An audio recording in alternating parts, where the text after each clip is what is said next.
শিল্পাঞ্চল সাভারের আশুলিয়ায় আন্তর্জাতিক শ্রমিক দিবস উপলক্ষে আলোচনা সভা ও সাংস্কৃতিক অনুষ্ঠান অনুষ্ঠিত হয়েছে। আশার আলো যুবক সমিতির আয়োজনে গত শনিবার সন্ধ্যায় বারুইপাড়া ক্লাব মাঠে অনুষ্ঠিত হয়।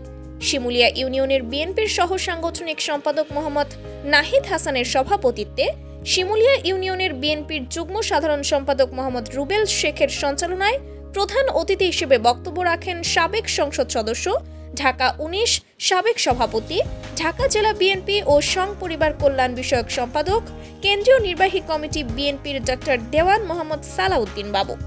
এ সময় আরও উপস্থিত ছিলেন শিমুলিয়া ইউনিয়নের বিএনপির সভাপতি আব্দুল্লাহ আল মামুন বাবুল, শিমুলিয়া ইউনিয়নের বিএনপির সাধারণ সম্পাদক মোহাম্মদ মোবারক হোসেন, ৮ নং আটাবহ ইউনিয়ন যুবদলের সভাপতি পদপ্রার্থী মোহাম্মদ ক্যাপ্টেন আল মামুন সহ উপজেলা ও পৌর বিএনপির ও অঙ্গ সংগঠনের নেতাকর্মীরা।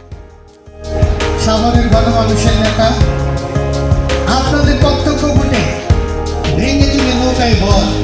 আমি সেই কোমলমতি ছেলে, সেদিনই চিনতে পেরেছি।